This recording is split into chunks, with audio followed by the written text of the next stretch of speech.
Hello, everyone. Welcome back to the sixth episode of our drone videography series. Today, we're discussing shooting for the edit, focusing on cut sequences and storytelling structure.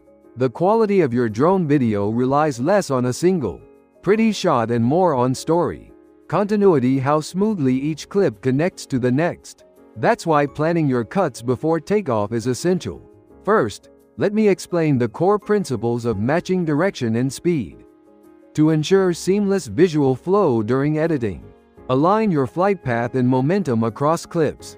Number 1. Maintain directional consistency. For example, if your camera moves left to right in shot A, keep that same rightward axis in shot B for a smooth transition. Number 2. Maintain speed continuity. In the same scene, if you track a subject at around 9 miles per hour or 4 meters per second, keep a similar momentum in the following clip to avoid jarring speed shifts. Number 3. Balance altitude and camera angles. Transitioning smoothly from a high-altitude top-down shot to a lower angle side shot adds fantastic depth to your spatial storytelling. Next, let's break down the cinematic ABC sequencing technique. To elevate scene transitions, avoid relying on isolated single shots.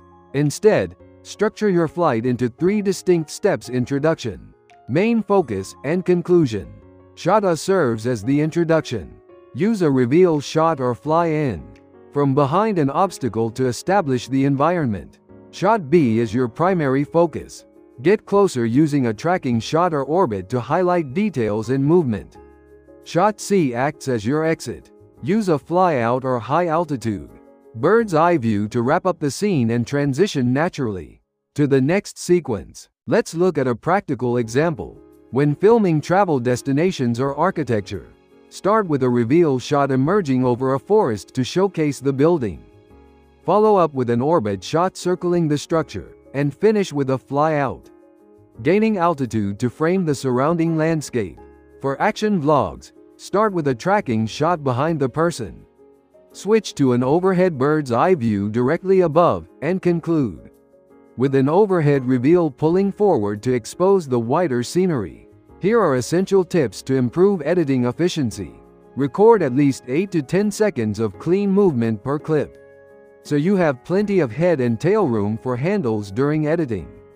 Capture 2 to 3 different altitudes or angles at the same location to give yourself flexibility and avoid jump cuts. Use cine mode or cruise control to eliminate speed variations caused by stick jitter, and use your screen grid lines to keep sight lines stable across cuts. Comparing editing difficulty based on shooting style. Clips shot with consistent speed, altitude, and direction make editing effortless because they align easily with music beats. On the other hand, clips with sudden stops or harsh turns disrupt continuity and usually end up in the trash. In the end, efficient drone videography begins with visualizing your sequence before launching your aircraft. Plan your shots around directional vectors and flight momentum to take your post-production quality to the next level. In our next video, Drone Videography, Part 7, tailored shooting tips for landscapes, cities, and people, we'll cover scene-specific production techniques. If you enjoyed today's video, please like, subscribe, and hit the notification bell. Thanks for watching.